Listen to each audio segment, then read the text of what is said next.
ሰላም እንዴት አላችሁ? ውድ አድማጮቻችን የፖድካስታችን ተከታታዮች፣ ይህ ፎልስ ናይን ነው። ፎልስ ናይን እንግዲህ በየሁለት ቀኑ በየሶስት ቀኑ ያው ከጨዋታ በኋላ ከጨዋታ በፊት ያሉ ነገሮችን እየዳሰስን ነው። እንደምን አላችሁ? እኔ አሮንና ጓደኛዬ ዮናስ እንገኛለን። እንግዲህ ዛሬ ከትናንቱ የሩብ ፍጻሜ ጨዋታዎች መልስ ነው የምንገኘው። ሬሞንታዳ ከሬሞንታዳው በኋላ ነው ዛሬ የተመለስነው። አልነበረም እኮ ሬሞንታዳ ግን ያው እንግዲህ ከሽፏል። ባሌሎች ሬሞንታዳውን መፈጸም አልቻሉ ጭራሽ። እንግዲህ በጨዋታ ላይ ደግሞ ስናየው እንኳን ሬሞንታዳ ተሸንፏል። በሜዳቸው እንዶ አሳፋሪ የነበረ እንቅስቃሴ ነበረ በጨዋታ ላይ። ያውላ ዛቻ እንግዲህ ከሽፏል አይደል? ያውላ ዛቻ ያውላ ፉከራ ማድሪዶች ምንም ማድረግ አልቻሉም። እንደውም ተሸንፈዋል እና እሱን ዛሬ ዛቻቸው ግን የሆነ ከአንዳንድ ነገሮች ጋር አልተመሳሰለብን። ለምሳሌ እኔ የፖለቲካ ፓርቲ ነው ይመስለኝ ፕሮፓጋንዳቸው በጣም ከባድ ነበረ፣ በጣም አስጨናቂ ነበረ። 1-0 ወይ 0-0 ኤምሬትስ ላይ ያለቀ ነበር የሚመስለው የመጀመሪያው ጨዋታ። የማድሪዶችን ዛቻ ስታይ በጣም ከባድ ቅስቀሳ ነው በሶሻል ሚዲያ ሲያካሂዱ የነበረው። የሆነ ጦርነት ነው የሚመስለው እና በጣም የሚገርም ነገር ነበረ ከጨዋታው በፊት የነበረው። እስኪ ከጨዋታ በኋላ ያለውን ነገር ደግሞ እናወራለን። ያው የቀድሞ ተጫዋቾቻቸውም ሳምንቱን ሙሉ ብዙ ዛቻ ሲያደርሱ ነበር። አርሰናል ላይ በሚዲያ ተጽዕኖ ሊያሳድሩ ሞክረው ነበር። እንግዲህ ነገሮች ተገለባብጠዋል የሚባለው አይደለ? በጣም ያው እንግዲህ እንደታሰበው አልሆነም። ያው የተወሰነ በሙቀት ኃይል የተወሰነ ነገር ሊያገቡ ይችላሉ ተብሎ ታስቦ ነበረ ሪያል ማድሪዶች። ያው ግን እሱን መፍጠር አልቻሉ። ለእንደዛ የሚሆኑ ተጫዋቾች አልነበሯቸውም ለሪሞንታዳው። እስኪ ዛሬ ደግሞ እኔ እናንተ ከጨዋታው ላይ ስለነበሩ ነገሮች እንዲሁም ደግሞ ከጨዋታው በተጨማሪ ደግሞ ከስቴዲየም ውጭ የነበሩ የሚዲያ ቅስቀሳዎችን ጨዋታው ላይ ስላሳደሩት ኢፌክት በሰፊው እንወያያለን አይደል? በደንብ እንወያያለን። ጨዋታው ላይ ምን እንደነበረ ምን እንደታዘብንም በተወሰነ መልኩ ለማየት እንሞክራለን። ጥሩ ፕሮግራም ይሆናል ብዬ ገምታለሁ። አሪፍ ፕሮግራም ይሆናል። እስቲ ከመሸጋገሪያ በኋላ እንገናኛለን። አብራችሁን ቆዩ።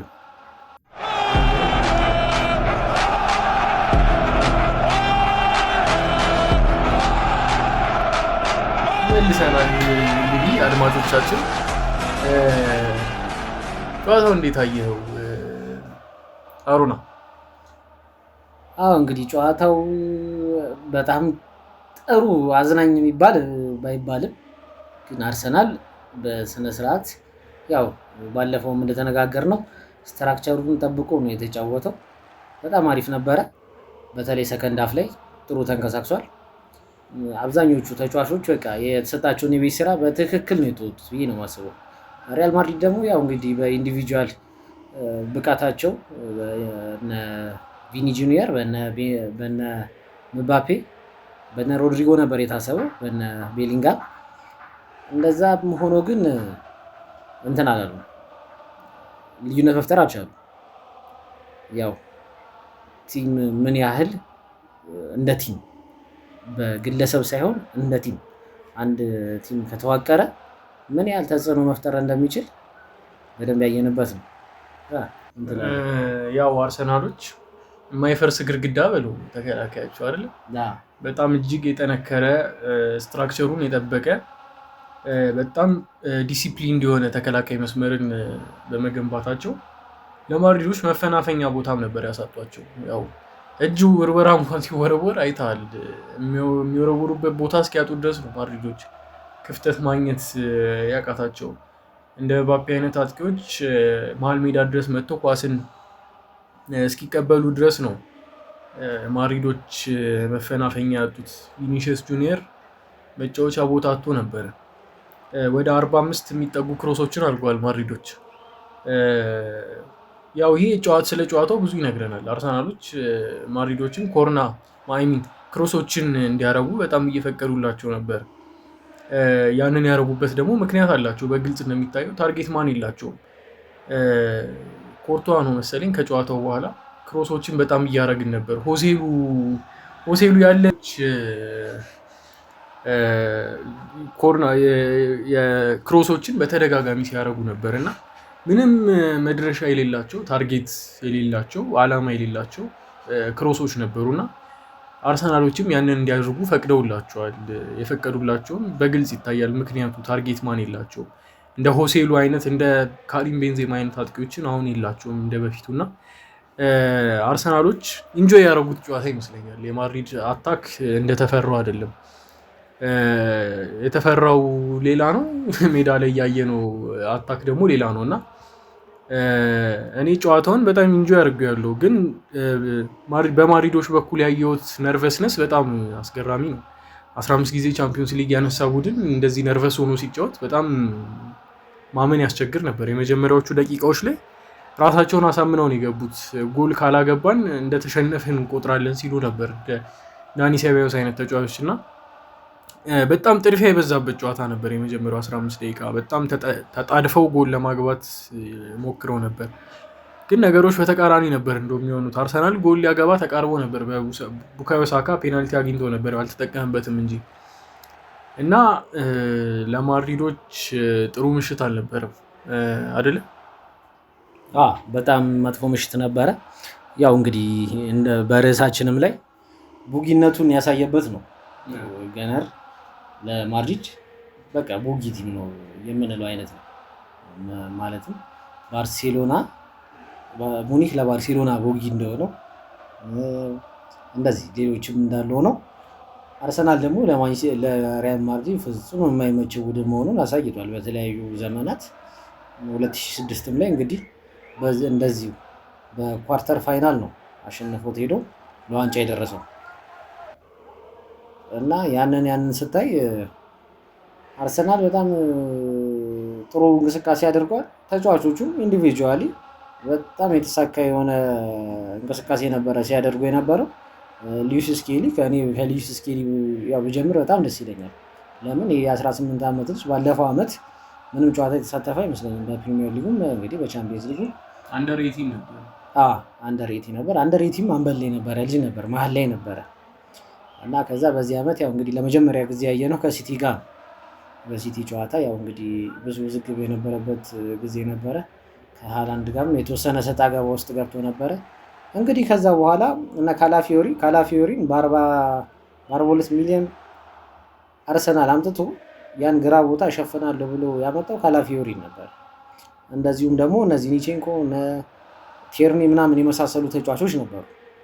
እነዛ የተጫዋቾች እያሉ ይሄ ልጅ እንግዲህ ከ18 ዓመት በታች ነው። 18 አሁን 18 ሞልቶታል። የዛኔ ከ18 ዓመት በታች ነበር። እምነት ተጥሎበት መጥቶ በፕሪሚየር ሊጉ ላይ ብዙ ጨዋታዎች ላይ በጣም ጥሩ እንቅስቃሴ ሲያደርግ ነበረ። አሁን ደግሞ በዚህ ትልቅ መድረክ ላይ ይህን የሚያክል ትልቅ እንቅስቃሴ ማሳየቱ በጣም ተስፋ እንዲጣልበትና ብዙ ከዚህ በኋላ ያው እንግዲህ ለእንግሊዝም ለአርሰናልም ትልቅ ሌፍት ባክ ይሆናል ብዬ አስባለሁ። ያው የራይስን እንትን ለመጨመር ነው። ራይስ ያው እንግዲህ በጣም እነዚህ ሁለት ጨዋታዎች የሪያል ማድሪድ የደርሶ መልስ ጨዋታዎች የራይስን እንትን የከፈቱት ይመስለኛል። እኔ አንሎክ ሆኗል በቃ ራይስ። አሁን ከዚህ በኋላ እኔ የምጠብቀው ራይስን በነ ጄራርድ እና በነ ላምፓርድ በነ ስኮልስ እንደነ ሶስት ተጫዋቾች ከዚህ ይሄንን ቻምፒየንስ ሊግ አርሰናል ከበላ እና ከዚህ በኋላም ደግሞ በዚህ በቀጣዮቹ አመታቶች የመሃል ክፍሉን የእንግሊዝም ሆነ የአርሰናል የመሃል ክፍል ሞተር እንደሚሆን እርግጠኛ ነኝ።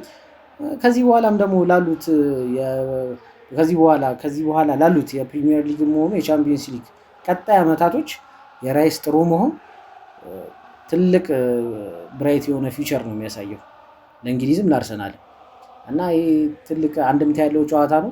ከዚህ በኋላም ላሉት ጨዋታዎች ራይስ በጣም ጥሩ ብቃቱን ካሳየ አርሰናልም ሆነ እንግሊዝ የእግር ኳሱን መቆጣጠራቸው አይቀርም ብዬ አስባለሁ። ለእኔ ግን ሉዊስ ስኬሊ እንዳነሳኸው ጨዋታውን ቲኤንቲ ስፖርት ላይ ነበር ያየነው እና ጨዋታውን ሲያስተላልፉ የነበሩት ዳረን ፍሌቸር እና ስቲቭ ማክማነማን ምን ያህል አድናቆት ሲሰጡት እንደነበር ሰምተናል። ዳረን ፍሌቸር ነው እንደውም ሲመስለኝ በጨዋታ መሀል 300 ጨዋታ ያደረገ በርናባው ላይ 300 ጨዋታ ያደረገ ተጫዋች ነበር የሚመስለው ነበር ያለው። ከጨዋታው በፊት ስቴዲየም ሲጎበኙ አንዳንድ ፎቶግራፎቹንም ተመልክተህ ከሆነ ኤርፎኑን አድርጎ እየሳቀ ደረጃ ጋር ተቀምጦ ምናምን አይተነዋል፣ ተመልክተዋል እሱን ፎቶ እና ፍጹም ከጫና ነፃ ሆኖ ነው የሚጫወተው። ከነዚህ አይነት ትልልቅ ተጫዋቾች ጋር ሲጋፈጥ እንግዲህ ይሄ መጀመሪያው ነው። ግን ወደ 300-400 ጨዋታዎችን እንዳደረገ ተጫዋች ምንም ፍርሃት ፊቱ ላይ አታይበትም። ድሪብል እያደረገ መሀል ለመሀል ሲሄድ ታየዋለህ እና የስኬሊን ነገር አንድ ቀን ፕሮግራም እንሰራበታለን። አድማጮቻችን ይጠብቁናል። ዘኔክስት እንግሊዞች እንግዲህ ግራ ላይ ብዙ ተጫዋች የላቸውም የላቸውም። አሁን ላይም የቀኝ ተጫዋቾች ናቸው እንጂ ግራ ላይ ብዙ የላቸውም። በክረምቱ የዩሮ ውድድር ላይም ግራ ላይ አድርገው ሲያጫወቱ የነበሩት ኬሪን ትሪፔን ነበረ እና ግራ ላይ ብዙ የላቸውም ከቀኝ ወደ ግራ እየወሰዱ እና ሉዊስ ስኬሊ እንግዲህ እጅግ ተስፋ የተጣለበት እጅግ ድንቅ ብቃቱን አስመልክቶናል በሁለቱም የማድሪድ ጨዋታዎች። ሮድሪጎን አይተኸው ነበር?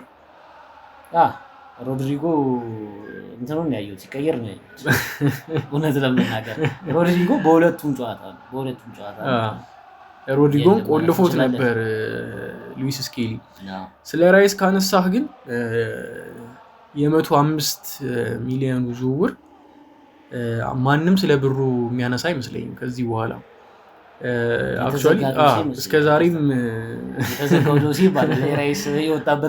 እስከዛሬም ደግሞ ተነስቶ አቅም ነበር። አሁን ደግሞ አንዳንድ የአርሰናል ደጋፊዎች we pay him half the price እያሉ ሲዘምሩ እያስተዋልን ነው። ከሚያስፈልገው ዋጋ በግማሽ ዋጋ አስፈርመነዋል እያሉ ስሙን እየዘመሩለት ይገኛሉና ተሳስተዋል ለማለት ይከብዳል። ያው በእነዚህ ሁለት ጨዋታዎች ላይ ፐርፎርም ማድረግ በሚገባው ሰዓት ላይ ፐርፎርም አድርጓል። አውትስታንዲንግ የሆነ ፐርፎርማንስ ነበረ። ሞተር የሚለው ቃል እኔ የሚያንሰው ይመስለኛል። ማለት ምን ማለት እንዳለብን አላውቅም። ትላንትና ጎል አላገባም፣ አሲስትም አላረግም። ግን መሀል ሜዳውን እንዴት ሲያሽከረክረው እንደነበር፣ መሀል ሜዳውን ከታች ወደ ላይ እያለ እንዴት ሲዘውረው እንደነበር፣ እንዲሁም ደግሞ ቢጫ ካርድ ስላለበት እንዴት ተጠንቅቆ ሲጫወት እንደነበረ ብቻ ዲክላን ራይስ የተለየውን ዲክላን ራይስ ነው እያየን ያለነው። አንዳንድ ተመልካቾችን ራይስን 6 ፊቱ ንጎሎ ካንቴ ነጩ ንጎሎ ካንቴ እያሉት ነው። እንግዲህ ውሃ በስንት ፐርሰንቱ ሌላው የቀረው በራይስን የተሸፈነው እየተባለ ነው እና ትልቅ እንቅስቃሴና ትልቅ ተስፋ የሚጣልበት እንቅስቃሴ ነበር ሲያደርግ ነበር እነዚህ ሁለት ደርሶች። ዲክላን ራይስ እንግዲህ በጣም ታታሪነቱን ያሳየበት ጨዋታ ነው። ሌላ መነሳት ያለበት ተጫዋች ከተባለ ግን የዊሊያም ሳሊባ ስም መነሳት ያለበት ይመስለኛል። አርሰናል ዋና መሪ ተከላካዩን አጥቷል። ያው ጋብሪኤል ማጋሌስ የቀሪው የውድድር ዓመት ያልፈዋል በጉዳትና ዊሊያም ሳሊባ እንግዲህ ስቴፕ አውት አድርጓል። ምን እንደምንል አላውቅም። ያው ስህተቱ ትንሽ እንትን ሊልበት ይችላል እንጂ ዊሊያም ሳሊባ በጣም ማን ሃንድል እያደረጋቸው ነበር የሪያል ማድሪድ ተከላካዮችን። ኬሊያን ምባፔን የሆነ ሰዓት ላይ እንዴት በጀርባው ደግፎ ኳስን እንዳስወጣበት አይተናል። ዊሊያም ሳሊባ ማለት ያ ነው። ዊሊያም ሳሊባ በአንድ ምስል እንግለጸው ከተባለ በቃ እሱ ነው። ከቪኒሺየስ ጁኒየር እግር ስር ያስጣላቸው ኳሶች ብዙ ናቸው። መሪ ነበር፣ የተከላካይ ክፍሉ መሪ ነበር። ያ ስህተቱ ባለማየት ቪኒሺየስ ጁኒየር ከኋላ ሲመጣ ስላላየው ይመስለኛል። ምን ትላለህ ስለ ዊሊያም ሳሊባ? እንግዲህ ዊሊያም ሳሊባ 2025 ሞዴል ሮልስ ሮይስ ማለት እንችላለን። በጣም ትልቅ ታለንት ፎርዋርድ ራኖቹን የሰሞኑን ፎርዋርድ ራኖቹን ያየህለት አይመስለኝም እንጂ ፎርዋርድ ራኖቹም አሪፍ ናቸው። መሀሉን ለማገዝ በጣም ጥረት ያደርጋል። በመከላከሉ በጣም ንቃት አለው። ሳሊባ በጣም ጥሩ ተከላካይ ነው። በፊት ከገብርኤል ማጋሌሽ ጋር የሚገርም ጥምረት የነበረው ተከላካይ ነበረ። አሁን ደግሞ ከጃኮ ኪዎር ጋር በጣም ጥሩ ጥምረት አሳይቶ መሀል ክፍሉን በስነስርዓት እየመራ ይገኛል። ዊሊያም ሳሊባ እንግዲህ ወጣት ነው፣ ለተከላካይ በጣም ያንግ የሚባል እድሜ ላይ ነው ያለው። እንደዛም ሆኖ ግን በጣም ብስለት ያለው የተጠናከረ ተከላካይ ክፍሉን በቃ መሀል ክፍሉንም ራሱ መሀል ክፍሉ በቃ ክፍተት እንዳይሰጥ ተከላካዮቹን እንዳያጋፍጥ የሚመራ ይመስለኛል። ከእነንትና ጋር በጥሩ መናበብ ያለው ይመስለኛል ከነ ቶማስ ፓርቲ ጋር እና ያንን ስናይ በጣም ዊሊያም ሳሊባ በጣም ጥሩ ተከላካይ ነው። ከዚህ በኋላም ያው እንግዲህ ከእድሜውም አንፃር ገና ብዙ የምናየው ይመስለኛል በአርሰናልም በፈረንሳይ። እስኪ ስለ ማድሪድ ተጫዋቾች ደግሞ ማንሳት ይኖርብናል አይደለ? የተጠበቁትን ያክል የፎከሩትን ያክል ፐርፎርም አላረጉም እና ስለነሱም እስኪ አንዳንድ ነገሮችን እናንሳ አይደለ? ወደ ማድሪድ ተጫዋቾች እንግዲህ ከመሄዳችን በፊት ያው የተወሰኑ ያልጠቀስናቸው የአርሰናል ተጫዋቾች አሉ። ያው መጠቀስ የግድ ያለባቸው እና ቡካዮ ሳካ፣ ገብርኤል ማርቲኔሊ የሚገርም ወርክ ሬት ያላቸው አጥቂዎች ናቸው። እኔ አጥቂዎች ናቸው ብቻ ብዬ መደምደም ይከብደኛል። ቡካዮ ሳካ ኢንተርሴፕት ሲያደርግ ነበር እዛ ቦክስ የራሱ ቦክስ ላይ ሄዱ እና እንግዲህ አርቴታ እንደሚፈልገው አይነት አጨዋወት የሚጫወቱ የክንፍ አማካዮች ናቸው። ገብርኤል ማርቲኔሊም እንግዲህ የተወሰነ የቴክኒክ ችግር ቢታይበትም ተከላካዩን በማገዝ ከጥግ እስከ ጥግ 90 ደቂቃ ሙሉ ሜዳውን በማካለል በጣም ከፍተኛ አስተዋጽኦ ሲያደርግ ነበረ ትናንትና። ከዚህ በፊትም እንደዛው ነው የሚንቀሳቀሰው። አሪፍ እንትን ነገሮች አይተናል። ሚኬል ሜሪኖ በትናንትናው ጨዋታ ሚኬል ሜሪኖ እንደውም እኔ በራይስ ብቃት የተደበቀ ይመስለኛል። በመጀመሪያውም ጨዋታ ላይ በጣም ምዝገርም ጎል ነው ያገባው። ያ በጣም ቴክኒካሊ ሪስ መሆን አለብን እንደዚህ አይነት ጎል ለማግባት። ትናንት 2 አሲስት አድርጓል። እድለኛ አለመሆኑን የምታየው እነዛን የመሰሉ ቅጣት ምቶች ሚኬል ሜሪኖ ባገባበት ቀን ገቡ እና ሊሸፈን ቻለ። በዛ ምክንያት ነው እንጂ ሁለተኛውን ጨዋታ ላይ ካየ ሁለቱም ጥሩ አሲስቶች ከሚኬል ሜሪኖ የተሰነጠቁ ናቸው።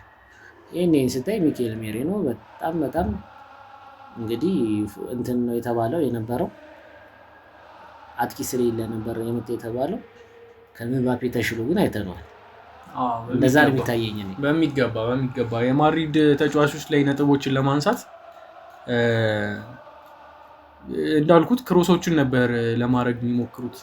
ወደ 45 የሚጠጉ ክሮሶችን አድርገዋል። እንዲሁም ደግሞ በመጀመሪያው አጋማሽ ምንም ኦን ታርጌት አልሞከሩም። ምን ታውቃለህ?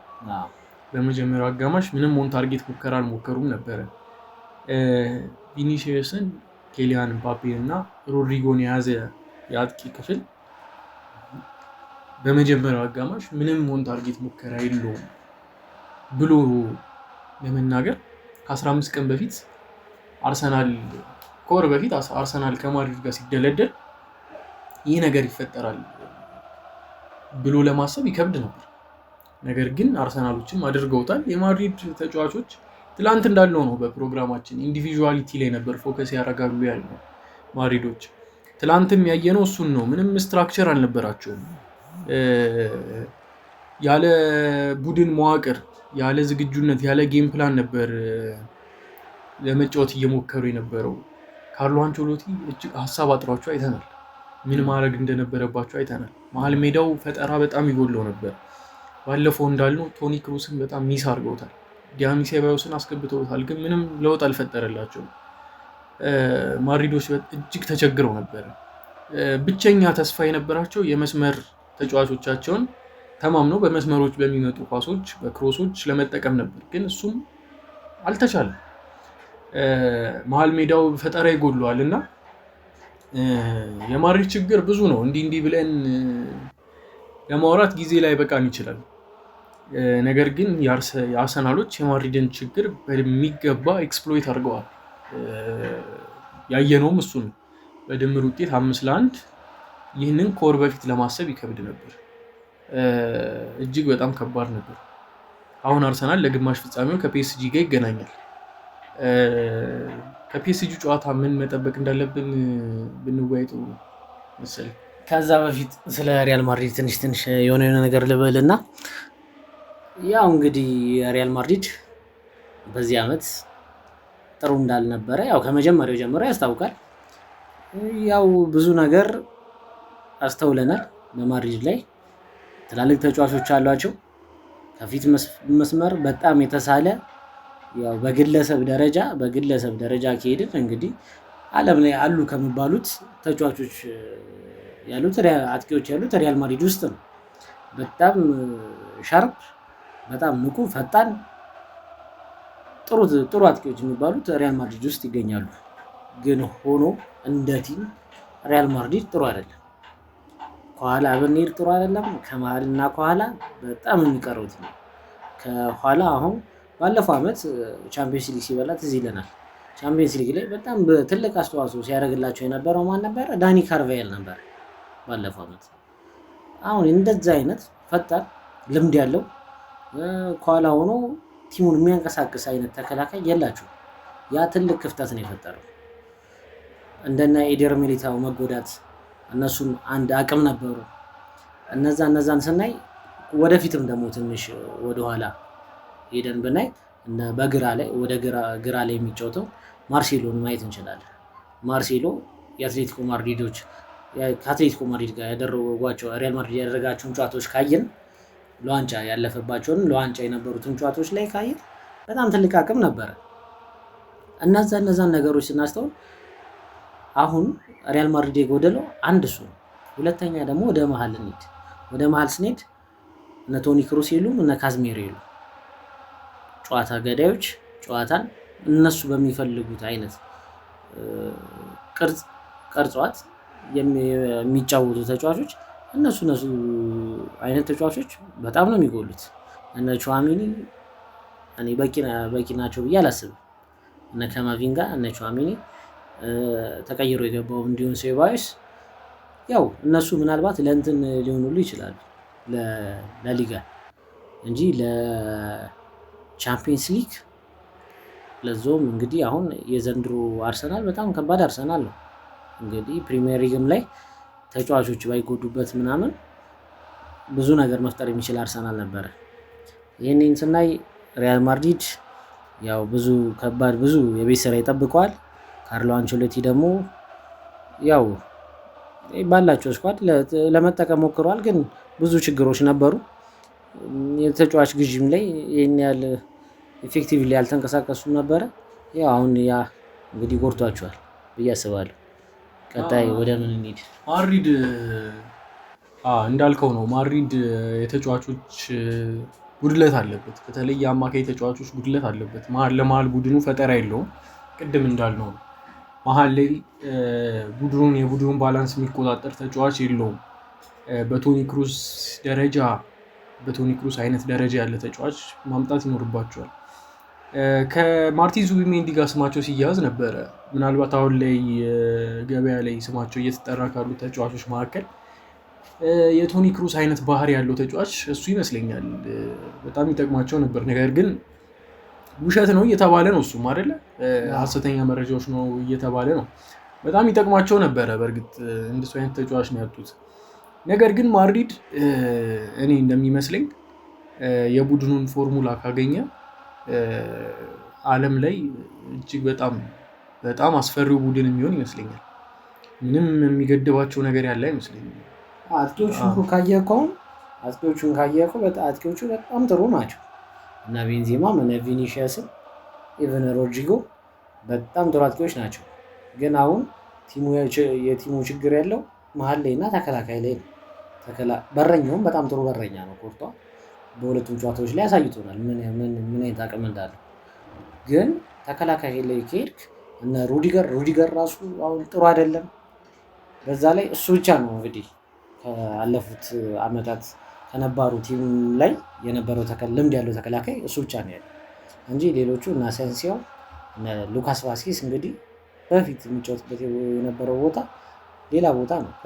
ከዛ ቦታ አምጥተው ነው አሁን ቀኝ ተከላካይ እየሆኑ።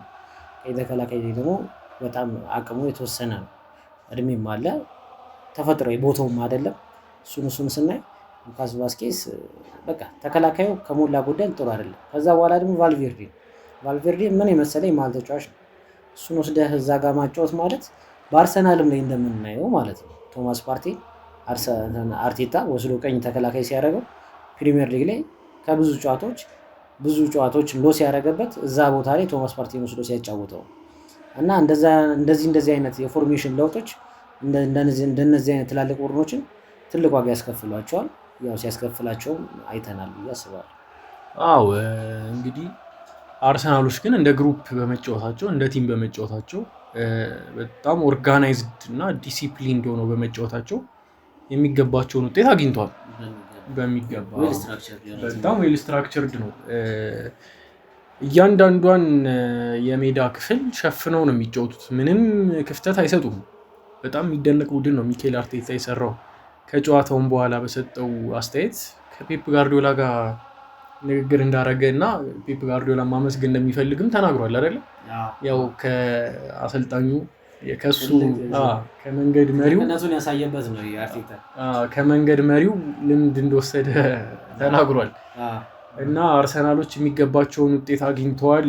የማንም መከራከሪያ ሀሳብ መሆን አይችልም። እስኪ ስለ ፒኤስጂ ጨዋታ እናወራ። አርሰናል ከፒኤስጂ ተገናኝተዋል። ያው ከዚህ በፊት በዚህ ዓመት አንድ ጊዜ ተጫውተዋል። አርሰናል በሙሉ የጨዋታ ብልጫ በአሳማኝ ሁኔታ 2-0 አሸንፎ ነበር። እስኪ ምን እንጠብቅ ከሱ ጨዋታ? እንግዲህ ከፒኤስጂ ጨዋታ ያው የመጀመሪያውንም ጨዋታ ተጫውተዋል። እሱንም አይተናል በሚገባ። ከፒኤስጂ ጨዋታ እንደዚህ ቀላል የምንለው ጨዋታ አይደለም። እንግዲህ ፒኤስጂ አሁን ለሶስተኛ ለአራተኛ ጊዜ ይመስለኛል በተከታታይ ከ5 ዓመት ከ6 ዓመት ውስጥ ለሰሚ ፋይናል ሲደርስ። ስለዚህ በጣም አሁን ደግሞ ኤነርጄቲክ የሆነ ቲም ነው። ከሁሉም ቲሞች ካየን ፒኤስጂ በጣም ጥሩ ቲም ነው። ሊቨርፑልን ጥሎ የመጣ ቲም ነው። ይህንን ስናይ በጣም ከባድ ይመስለኛል። እና ደግሞ በዛ ላይ አጥቂዎቹ አሉ። ሶስቱ አጥቂዎች ከፊት በጣም አደገኛ ናቸው። መሀሎቹ እነ ቪቲኒያ፣ ተከላካይ እነ ፓቾ፣ እነ ማርኪኒዮስ፣ እነ ሜንዴዝ በጣም ኢንዲቪጁዋሊም ስናይ ኮሌክቲቭሊም ስናይ ይሄም በጣም ስትራክቸርድ የሆነ ጠንካራ ቲም ነው የፒኤስጂ ቲም።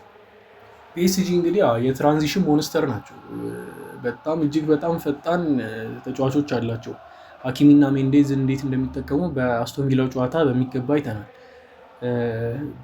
በጣም ፈጣን የካውንተር አታክ ቡድን ናቸው። አርሰናል ደግሞ ምን አይነት አቀራረብ ይዞ እንደሚቀርብ ጨዋታው ላይ ለማየት በጣም ያጓጓል። ጨዋታው ከአሁኑ በጣም ያጓጓል። አዎ በጣም ያጓጓል። አርሰናልም ደግሞ ካየው ለካውንተር አታክ የሚመች ቡድን አይደለም። ሁሉንም ስፔሶች ዘግቶ የሚጫወት ቡድን ስለሆነ የመጀመሪያውን ጨዋታ ላይ አርሰናል ከፒኤስጂ የተገናኙበት ላይ ካየን የአርሰናል ክፍተት አልሰጣቸውም። እነ ሜንዲም እነ ሀኪሚም አሁን ባለፈው ከአስቶን ቪላም ጋር እንዳየነው ከሊቨርፑልም ጋር እንዳየነው ወደፊት ተስበው አልነበረም ሲጫወቱ የነበረው ከአርሰናል እና ያን ጨዋታ ይደግሙታል ብዬ አላስብም። ያው እንግዲህ ሉዊስ ኤንሪኬ ትልቅ ኃላፊነት አለበት። በዚህ ጨዋታ ይዞት የሚገባው አሰላለፍ እና በዚህ ጨዋታ ላይ የሚያሳየው ሀሳብ ትልቅ ነገር ለፒኤስጂ ትልቅ ነገር ያመጣለታል ብዬ አስባለሁ እንጂ በቴክኒካሊ ታክቲካሊ ረገድ በጣም የላቁ ተጫዋቾች ናቸው ፒኤስጂ ውስጥ አሁን ያሉት። ቪቲኒያ፣ ሩቤን ኔቬዝ እና ስፔናዊውም ተጫዋች ሁሉም በጣም አሪፍ ተጫዋቾች ናቸው። ፒኤስጂ እንግዲህ አስቶን ቪላ ጋር የቀረቡበትን አጨዋወት አይተናል። እኔ በዛ አቀራረብ ይቀርባሉ ብዬ አላስብም ከአርሰናል ጋር። አርሰናልም ከባባድ የፊት መስመር አጥቂዎች ስላሉት የመስመር ተከላካዮቻቸውን በዛ መንገድ ይጠቀማሉ ብዬ አላስብም። ምክንያቱም ክፍተት ከሰጧቸው አርሰናሎች ደግሞ እጅግ በጣም አደገኛ አጥቂዎች አሏቸው። ጋብሪኤል ማርቲኔሊን ትላንትና በሚገባ አይተነዋል ምን ማድረግ እንደሚችል ክፍት ቦታ ካገኘ እና እጅግ አጓጊ ጨዋታ ይሆናል ብዬ ገምታለሁ። ፒኤስጂ አርሰናሎች ከ4 እና ከ5 ወር በፊት ሲገጥሙት የነበረው አቋም ላይ አይገኝም። ከዛ በተሻለ ሁኔታ ላይ ይገኛል። አርሰናሎችም ደግሞ ጠበቅ ያለ መከላከልን ባላንስድ ከሆነ አታክ ጋር አመጣጥ ነው የሚጫወቱ። እኔ አርሰናልን ለቻምፒዮንስ ሊግ ፍጻሜ ጠብቀዋለሁ። ምን ትላለህ አንተ? በሚገባ እኔም እንግዲህ ፌቨራይቴ ነው አርሰናል። በዚህ ዓመት ጠንካራ አቋም እያሳየ ስለሆነ ምንም ጥያቄ ያለው አይመስለኝም። ያው ከባባድ ፈተኖች ይጠብቁታል። 3 ጨዋታዎች ከዚህ በኋላ ይቀራሉ። እነሱን ስታይ ያው ቀላል ጨዋታዎች አይደሉም። እነ ዲዚሬ ዱዌ ያሉ እንግዲህ ከፒሲ ጋር በሚያደርገው ጨዋታ ከባባድ ተጫዋቾች አሉ የሚገጥሟቸው። እነ ባርኮላም እነ ከቫራስኬሊያም ትላልቅ ተጫዋቾች ናቸው። ኦስማን ዴምቤሌ ደግሞ እንግዲህ የታወቀ ነው። ኦስማን ዴምቤሌ የሚያገኛቸውን አጋጣሚዎች በሙሉ ከተጠቀመ አርሰናል በጣም ይከብደዋል ብዬ አስባለሁ። ያው አባካኝ ነው ኦስማን ካየ ነው እና እነዛን ድሎች ከተጠቀመ አርሰናል እንግዲህ አሸንፎ ዋንጫውን ለመጀመሪያ ጊዜ የሚያነሳበት ዓመት ይሆናል ብዬ አስባለሁ። እንግዲህ በጣም አጓጊ ጨዋታ ይሆናል ብለን እናስባለን። እስኪ ያልተነሳው ብዙም ትኩረት ያላገኘው የአትሌቲኮ የኢንተር ሚላን እና የባየር ሙኒክ ጨዋታ 2-2 ተጠናቋል። በድምር ውጤት ደግሞ ኢንተር ሚላን አልፏል እና እሱ ጨዋታ እንግዲህ ጥሩ ነበረ። ጥሩ ተመጣጣኝ ጨዋታ ነበረ። እንግዲህ ኢንተር በግማሽ ፍጻሜው ከባርሴሎና ጋር ይገናኛል። በጣም አጓጊ ጨዋታ ነው የሚሆነው። የ2010 ጨዋታ ይደግሙት ይመስላሉ። 2010 ላይ የጆዜ ሞሪኒዮ ቡድን የባርሴሎናን ቡድን በግማሽ ፍጻሜው አልፎ በፍጻሜው በ3-2 የድምር ውጤት አልፎ በፍጻሜው ባየር ሙኒክን አሸንፎ ማንሳቱ በዲያጎ ሚሊቶ 2 ጎሎች አሸንፎ ማንሳቱ ይታወሳል እና ኢንተር እንግዲህ በ3 ዓመት ውስጥ ለሁለተኛ ጊዜ ግማሽ ፍጻሜ ደርሷል። በጣም ጥሩ ቡድን ነው እየገነቡ ያሉት። የላውታሮ ማርቲኔዝ መሪነት በጣም አስገራሚ ነው ኢንተር ውስጥ የፈጠረው እና ስለ ኢንተር እና ስለ ሙኒክ አንዳንድ ነጥቦችን አንስተን እንዝጋር ፕሮግራማችን ይሻላል። ወደ ኢንተር እና ወደ ሙኒክ ስንመጣ ኢንተር በጣም እንግዲህ ሁሉም ቦታዎች ላይ በጥንቃቄ የሚጫወት የተወሰነ ወደ መከላከል ያዘነበለ አይነት አጫወት ነው የሚጫወተው። ይሄ ደግሞ በጣም ፈታኝ ነው። ከአርሰናልም ጋር ሲጫወት አይተነዋል። እንደዚሁ በቻምፒየንስ ሊጉ ፊዚካሊ የሆኑ ተጫዋቾች አሉት። መሀል ላይ ደግሞ ብዙ ናቸው። መሀል ላይ በጣም ልምድ ያላቸው ተጫዋቾች አሉ። እንደነ ሚኪታሪያን እንደነ ካሊያኖግሉ፣ ፈጣሪዋ ደግሞ ባሬላ አለች። ፊት ላይ ደግሞ ስንሄድ ቱራም እና ላውታሮ ማርቲኔዝ ጥሩ ጥምረት ያላቸው አጥቂዎች ናቸው ያሉት። ወደኋላ ደግሞ ስትሄድ እነ ባስቶኒ ያሉ በጣም ጥሩ ተከላካዮች እና አቼርቢ ያሉ፣ ሶመርም ጥሩ ግብ ጠባቂ ነው። ይህን ስታይ ኢንተር ሚላን በጣም ጥሩ ቲም ነው። በደንብ የተዋቀረ ቲም ነው። ኢንዛጊ ደግሞ ጥሩ አድርጎ ሰርቶታል ብዬ አምናለሁ። እሱም ደግሞ አሳይቷል። ያው እንግዲህ በዚህ 3 ዓመት ውስጥ 2 ለሰሚ ፋይናል መድረስ፣ አሁን የሊጋቸውን መሪ መሆን ትልቅ አስተዋጽኦ አለው ብዬ አምናለሁ። እንግዲህ ኢንተር ከባርሳ የተለያዩ ቡድኖች ይመስሉኛል። ባርሳን ካየው ሃይላይት ነው የሚጫወቱት። ወደፊት በጣም ተጠግተው ነው የሚጫወቱት። ይሄ ለባርሴሎና አመቺ ይመስለኛል። በጣም አጓጊ ጨዋታ ይሆናል። ለኢንተር ማለት ይቅርታ፣ በጣም አጓጊ ጨዋታ ይሆናል። 2 የተለያየ አጫወት ስልት ያላቸው ቡድኖች ናቸው አይደለ? በጣም አስገራሚ ጨዋታ ነው የሚሆነው። እኔ በጣም በጉጉት የምጠብቀው ጨዋታ ነው። በጣም ታክቲካል ጦርነት የሚደረግበት ጨዋታ ነው የሚሆነው እና እሱን ጨዋታ እንጠብቃለን እንግዲህ በጉጉት። የግማሽ ፍጻሜ ተፋላሚዎች ታውቀዋል። ግማሽ ፍጻሜ ላይ ደግሞ ሲደርስ ያሉትን ጨዋታዎች እንደዚሁ እየተገናኘን እንወያያለን። ለዛሬ ፕሮግራማችን እንዝጋ አይደል? ይሻላል። እንግዲህ ፎልስ ናይን ስለ አርሰናል እና ስለ ሪያል ማድሪድ ጨዋታ ያዘጋጀው ፕሮግራም ይህን ይመስል ነበረ።